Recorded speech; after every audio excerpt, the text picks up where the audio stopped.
Good morning. Happy May Day. 1st of May, for those who celebrate, it's Beltane. Beltane is the fertility, springtime, happy, joyful. It's the maypole festival. I actually do have a maypole in my garage. I probably should at some point dust that off and bring it out and I don't know, let the kids in the area. Maybe not right now, with people shouldn't be touching or close to each other. I don't know, maybe if I got ribbons that were 6 feet apart and had them all just hold their own ribbon, maybe it would be okay and we could all be together in some strange way. Okay, that's my wax philosophical on the powers of togetherness and the maypole.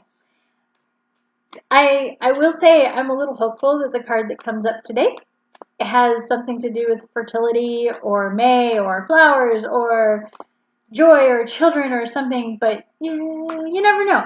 I'm still going to let the cards kind of play the game themselves. So let's see, without further ado, what we have today. Okay, that is totally not something to do with the joy and fertility of things. We have today the Five of Cups. In some way, maybe this is something positive for May Day and the month of May. The Five of Cups is, to me, very much a card of loss, but knowing that in some way, what is left is stronger. So in this one, we have the man who is very contemplative, very sad. He is looking at the 3 spilled cups of wine before him. And I gotta tell you, I would have that same sad face if I had 3 cups of wine that had poured, especially if they were that nice of a red. I would kind of be a little devastated too. The cups that are laying on this card that are spilled out, again, they are of 3, again, talked about the importance of 3. But again, the card is a 5. So where are the other 2 cups? They are behind him and above him. They are the cups that he has not reached yet. So to some degree, it's giving up that which you were comfortable with, things that were below you, things that were not serving you well, to reach for something higher, to make the effort to get something more. He's still so worried about what it cost him. He's not ready to look at what could be, what the potential is. He doesn't know what's in those 2 cups up high. He hasn't seen it. He can't see inside them. They could be empty. This is from his perspective. So to him, he's lost 3 sure things. Whatever those cups held, he knew what was in them, and now it's empty. Now it's gone. So does he want to risk reaching for those other 2 cups? The other part of that is he's got to reach for them. He has to try to attain those 2 cups and what is in them without spilling them, without screwing that up, without making something else worse. Because again, if he reaches for those cups up top and he spills those, that's not only going to spill what's in it, it's going to sully his clothes. It's going to get him dirty as well. So he's got that side of it. He could deal with what's lost and move on, or he can make the effort and work for what could be potentially really great. Water is another component of cups that is very frequent. It's emotion. It's that flow of things. So when you have a flowing, emotions flow, water flows, there's movement.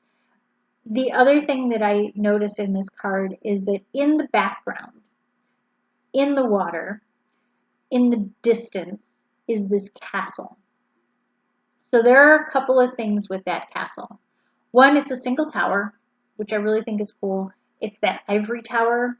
So she puts that into perspective of like, this is our ivory tower, our dreams, our hopes, our safety of what our ideals are. And that's off in the distance.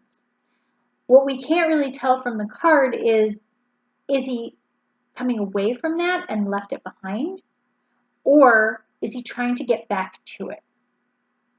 So a lot of times when I look at this card and I see the spilled cups that are, again, the trinity of things, which is super important, it's, are you sacrificing your ideals? Are you sacrificing something that you believed in so much that it was like the essence of who you are?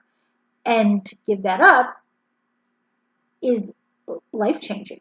It's world-shattering in some cases. But is it valuable? Is it something that you will feel better for if you give it up? Will it make room for growth and new ideas and an openness to other people's ideas? Again, the ivory tower is this, it's a beautiful image, but at the same time, it's dangerous, because what it really kind of denotes is that you're up there and you don't really care what's underneath, and you don't really care what other people are doing. You only care about what you have command of and what you understand as the world. And it's a tower. It's not a city. It's not an ocean. It's not this big thing. It's a tower. It's very closed. It's very tight. It's very small. And for most of us, our ideals kind of are this very small piece of who we are.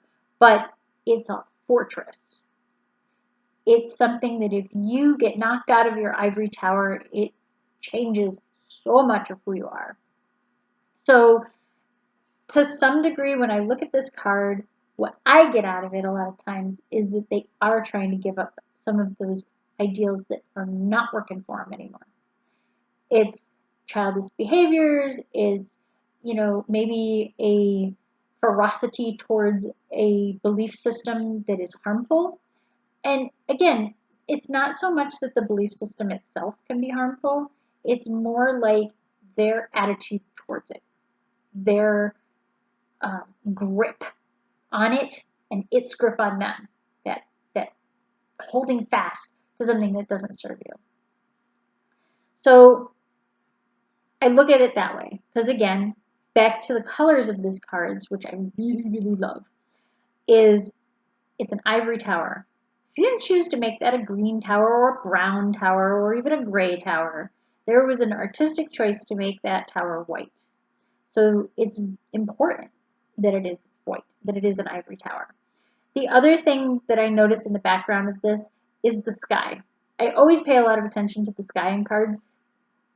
Half the time, because of the color use, it's a background, it's a backdrop, and it's kind of it sets the tone for the whole card, sets the mood for the whole card, and sometimes it's got little secrets in it.